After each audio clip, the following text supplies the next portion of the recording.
बिस्मिल्लाहिर्रहमानिर्रहीम। हमने दूसरा टॉपिक स्टार्ट किया है और वो बहुत इम्पोर्टेंट है। वो है complement system. In this series of lecture we will discuss that what is complement system, how the complement system is activated, and what are the consequences of activating the complement system, and what is the mechanism of complement system activation. We will discuss that. And the today lecture I am going to discuss the history of complement system.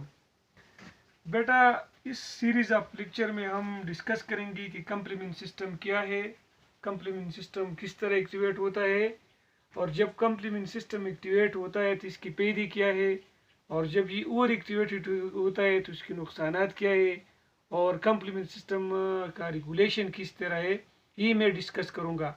लेकिन आज मैं थोड़ा सा history आपको बता रहा हूँ complement system से पहले कि मिचनिकॉव एक साइंटिस्ट था। उन्होंने पेगोसाइटोसिस की थ्योरी पेश की, और इस थ्योरी की मेन पॉइंट क्या है, according to this theory blood have phagocytes that ingesting and digesting the pathogen.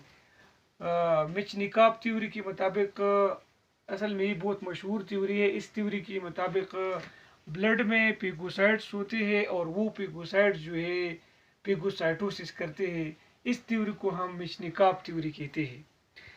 Metchnikoff theory के बाद बचनर ने 1891 में क्या किया, they found heat labile factor capable of killing bacteria name alexin.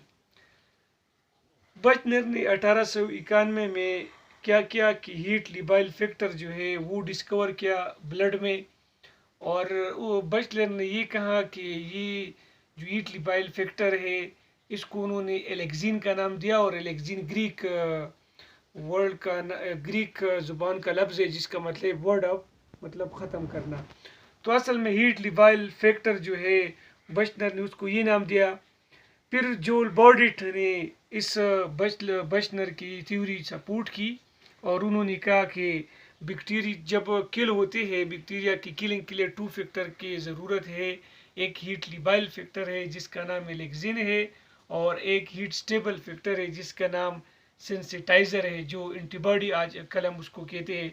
तो जोल बॉर्डेट ने जो है वो कहा कि जब बैक्टीरिया, आपको पता है कि जब बैक्टीरिया किल होते हैं, बैक्टीरिया को किल करने तो एक हीट लिबाइल फैक्टर और दूसरा हीट स्टेबल फैक्टर का होना ज़रूरी है। और हीट लिबाइल फैक्टर जो हम उसको कंप्लीमेंट सिस्टम कहते हैं वो हम डिस्कस करेंगे, और हीट स्टेबल फैक्टर जो एंटीबॉडी है वो होना ज़रूरी है। इस थ्योरी को जोल बॉर्डेट थ्योरी कहते हैं।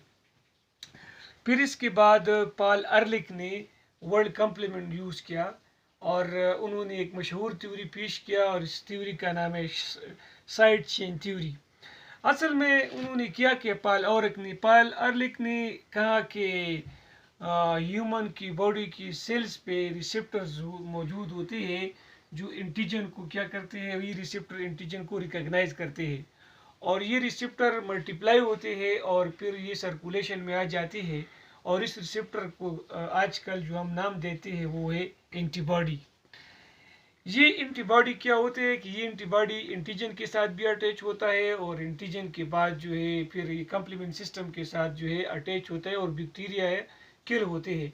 तो एमसीक्यूज के लिए ये कंप्लीमेंट का वर्ड जो है ये पॉल अर्लिक ने पेश किया, और उन्होंने इसमें साइड चेन थ्योरी पेश की। साइड चेन थ्योरी क्या है, साइड चेन थ्योरी ये है कि बॉडी में एंटीबॉडी होती है, ये एंटीबॉडी एंटीजन के साथ अटैच होता है, और दूसरा साइड एफसी रीजन एंटीबॉडी का कंप्लीमेंट सिस्टम के साथ अटैच होते हैं।